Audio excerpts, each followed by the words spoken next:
Hey everybody, David here, the founder of Tarot Avenue, and today we are going to be looking at the 10 common mistakes that new tarot readers make. So have a listen through these and see if you have made any of those mistakes before. I'm pretty sure that if you haven't, you probably will, because we have all been there. But this is just a bit of a fun kind of video, but also there's some good information here about just things that you can avoid and how you can make the most of that learning tarot experience. So I'm going to dive straight in with number one.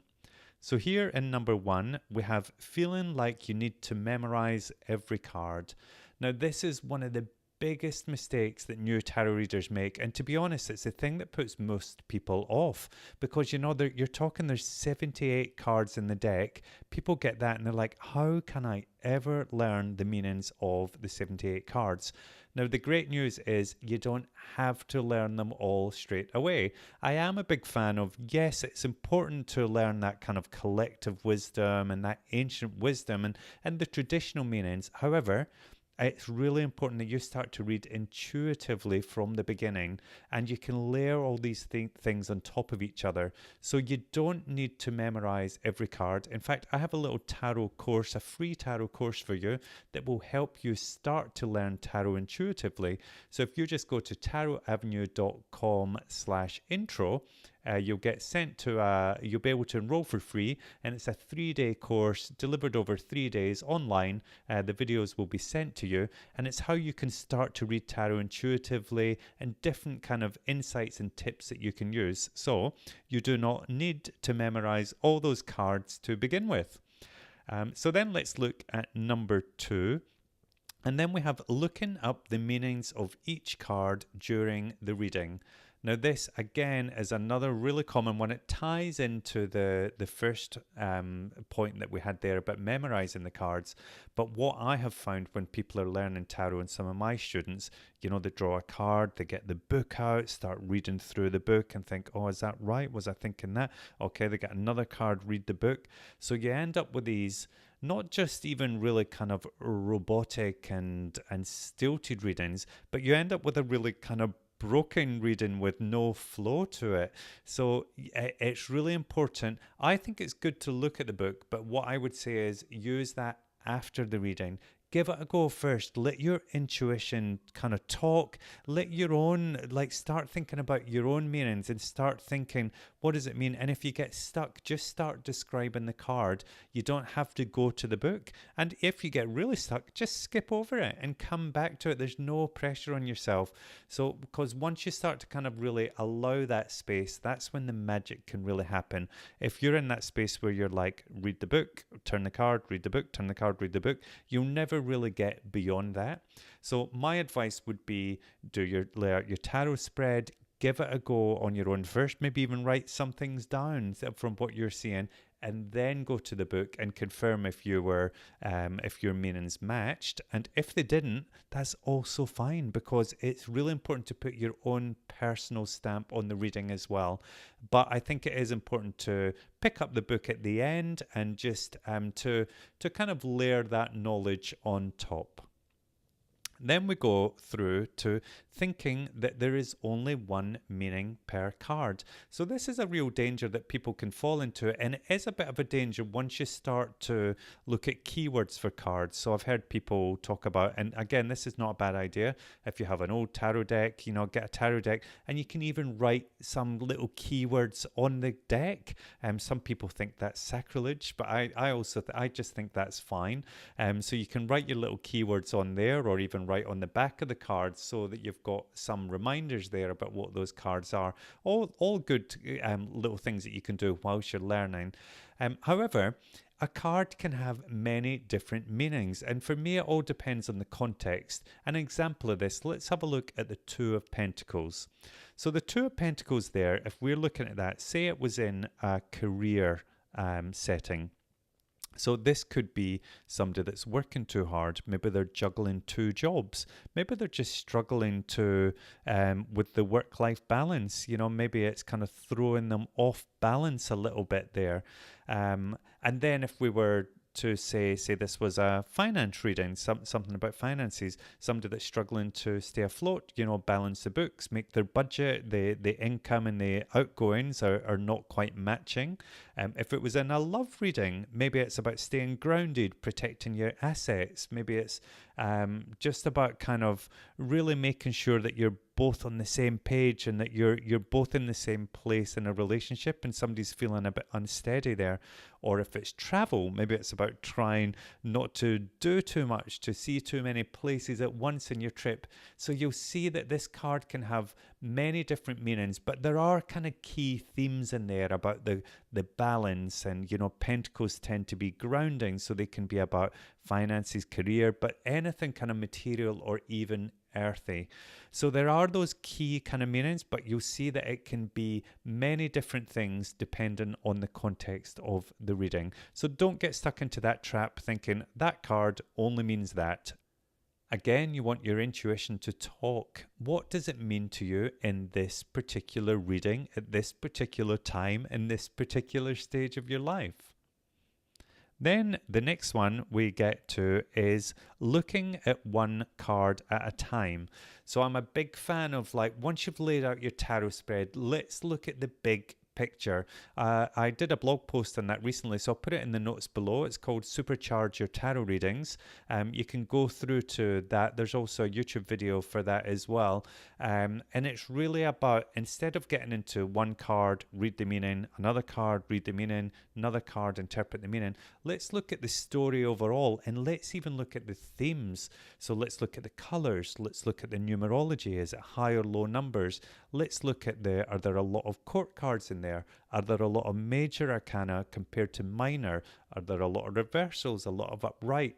And then even the characters throughout the reading, where are they facing? Are most of them looking to the past? Are they looking to the future? Are they looking to each other? Are there people going head to head? In terms of is there a majority of wands, swords, pentacles, cups? What's coming up for you in there? So I want you to go beyond just the individual meanings of the cards and start to look for the stories, the themes, and what's evolving through that whole tarot reading. So the next one we get to there is not trusting your intuition. So you'll see there is a real theme throughout the mistakes, and a lot of it is coming back to intuition. So it really breaks my heart. I see quite a lot of it with tarot readers when I'm teaching. They'll turn a card and they'll have a real reaction to the card, but then I'll be like, oh no, that card means this, and they'll start to recall what they've read in the book, or they'll be like, oh, I don't know, I can't remember what it means. But it's a case of, you want to trust your instincts. When you turn that card over, what does it mean to you? What kind of emotion does that make you feel? What do you see? What do you feel? What do you sense when you're seeing that card, or when you're seeing a combination of cards? So start to really trust that, because honestly, when you can, and it is the hardest thing, and I know because I've been there, I've learned tarot myself, and it is, it's so, I'd say one of the biggest challenges is trusting your intuition, because but just start to speak out loud. This is the key when you're reading. Just start to say what you're seeing out loud, and you'll be amazed as it might mean absolutely nothing to you, but the person you're reading for, it could make complete sense to them. So that is important. And then we get down to thinking that a card is good or bad. Now, there is no such thing as good or bad cards. Some people will be like, I never want to see those cards in a reading. There's things like the Three of Swords, the Tower card. Some people hate the Hierophant. There's all different cards that people kind of think are good or bad. However, I don't think there's any such thing. So, it depends on the situation, and it's also like any experience that you go through in life. Yes, there can be experiences that they just feel terrible at the time, but I do believe that everything happens for a reason, and I also believe that all these cards are coming up for you at that time for a reason as well. So if we look at the Tower card, for instance, this is the one. It's always the dreaded Tower. People hate to get it because it usually shows up for kind of chaos, chaotic times, things going things happening. It's usually about kind of destruction and everything being kind of thrown up in the air at the same time, and unexpected change, and usually unwelcome change. But sometimes we need a tower moment in our lives. Think of all these people that, the people that are millionaires that have been at rock bottom. Think of those people that were made redundant from their jobs and just thought they would never work again, and that urged them to go on and find their passion, start a business that they really cared about. So it is a case of, think about these people that have been through the relationship breakups that absolutely broke their heart at the time, but then went on to find that there was so much more, and went on to find a relationship that was so much better for them. So there is, I always think about, whenever I see the tower, there's a song in Chitty Chitty Bang Bang, I think it is, the Roses of Success. And the line is, from the ashes of disaster, grow the roses of success. And I couldn't say it any better. So sometimes you can welcome that tower moment into your life, because it will come just when you need it, even though it won't feel like it at the time. And then we get through to over-complicating everything. And this is a real common one for new tarot readers. And it's, I actually blame a lot of the tarot books that are out there, because they always encourage people to start with the Celtic Cross. Now, the Celtic Cross is a really complicated tarot spread. It's not one for new tarot readers, in my opinion. And it depends what you want to ask as well, because, you might be asking a really simple question, like, what should I be doing right now? And then here you're drawing like 10 cards, be like, oh, what does everybody else think about it? And what's the potential? Where is it? What's the future looking like? What influences from the past? And sometimes you just don't need to know all that. And also, I'm telling you, if you're learning tarot and drawing the Celtic Cross to begin with, you will get bamboozled and confused. It's quite a complicated spread, and it's a fantastic spread. I would really recommend it, but I'd recommend it a bit further down your journey, and only when it's appropriate. It's not a spread that I use very often, because I like to keep it simple. So I would say a 1-card spread, 3-card spreads for me are like, I use them all the time. And usually the one of the most complicated I use is the horseshoe spread, which is only 7 cards. But I love it. And that's enough. But just an example, a 3-card spread, you might ask something that gets a really clear answer, like, what do I need to know right now? What do I need to do right now? And what will the result of that action be? There we'll have 3 cards, but you can get so much rich information from them. So keep it simple and don't overcomplicate yourself when it comes to tarot spreads. So the next one we have is not setting boundaries. So when you start reading tarot, I would encourage you to start thinking about your boundaries quite early on, set those boundaries, and, don't break them, because it can be quite tempting sometimes. So some example of boundaries that you might set, you might want to say that you just don't do health readings. That's one I would recommend. I don't really do health readings, because I always think I just leave it to the medical professionals. So I don't think that's a great one to do. People will always ask you, am I pregnant? Am I going to get pregnant? That's one that some tarot readers will answer, some won't. Things like, is my husband cheating on me? You will get asked. And that's one to think about. Some people don't like to answer what we call third-party questions, which is when you're asking a question about somebody else and tapping into their energy rather than the energy of the person that's buying the reading, or that you're doing the reading for. Another example of that, I've had my daughter's struggling at school. What does she need to do about it? Now, that I did answer, because I know how close a mother and daughter bond is, and so again, it's like, it's up to you. There's no right or wrong when it comes to those boundaries, but it might be things you don't read for kids, or you don't read for somebody under a certain age. And you should also set boundaries when it comes to money as well. Are you going to charge for your readings? If so, then charge for your readings. You don't do free readings. But if you're not going to charge, that's fine as well. There's no problem either way. And even when it comes to things like once you start reading tarot, and you might be reading tarot professionally, you will get people that can become a bit addicted to tarot. So that's something you have to be careful for as well. And sometimes it's good to give that advice to set boundaries as to how often you will do readings. For instance, you might get somebody that anytime they face anything in their life, they're coming through to you and asking another question. But I always encourage people to have a bit of space between readings. Just let things kind of settle and see how it all plays out before you're just asking another question and doing another reading. And then the second last we have is giving a querent an outcome but no strategy. So I always say when you're tarot reading, you need to get your Sherlock Holmes on. You need to do your investigation, and you want to, find the kind of conclusion, but you also want to find options for people as well. So an example of this is just saying to somebody, no, you're not going to get the job.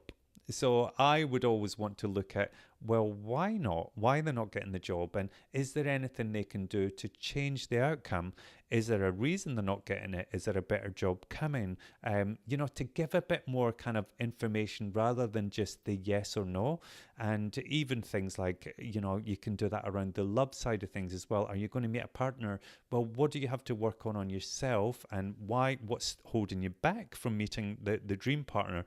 What is the dream partner going to look like, and how long might it take, and what do you need to do? What can you do to influence the situation? So you can see it's not just about giving the outcome, and also what if there's, in a reading, there might be an outcome that they're not happy with. It could be heading to a place that they don't want to go. Then I want to explore, is there anything they can do to change that outcome? If so, what is it that they need to do? So I always like to give action points, and because for me, tarot is about empowerment. So you want to leave somebody empowered with choices and options to reach their full potential. And then the very last one we get to there is taking it too seriously. So I'm a big fan with tarot about having fun. I do take the tarot very seriously, and it can be such a powerful tool, especially when you're going through hard things in life, tough things in life. But it can also be really good fun, and there's nothing wrong with having fun with tarot. We do have to remember it was initially invented as a game. It was a card game, then later kind of morphed into a divination tool. But I also think, just have fun with it. Have fun with the learning process. Don't take it too serious. Don't get bogged down by all the esoteric terms. And, again, keep it simple. You'll find people that are doing rituals and burning sage and charging the crystals under the moon, and so many rules and restrictions before you can even get to reading tarot. And again, honestly, if these are things that you do, I'm not saying there's anything wrong with that, but when you're starting, you don't need to do all those things. You can keep it really simple. You can keep it kind of modern and fresh approach to tarot, but you have to find your own way of doing things and just do what works for you. So there you go. That is the 10 most common mistakes that new tarot readers make. I would love to hear from you if you have fallen into some of these pitfalls. So maybe write below in the comments if you have. And also I'd love to hear if there are any others. If you have any advice for new tarot readers, please do write in the comments as well, because that would be great for other people to see. And don't forget, if you want to learn tarot, I would recommend that you go to tarotavenue.com/intro for my free tarot course, free 3-day tarot course, and that will give you the basics. By the end of that course, you will be able to do a very basic and simple tarot reading for yourself or for others. All right, thanks for joining me. I will see you in the next episode. Bye.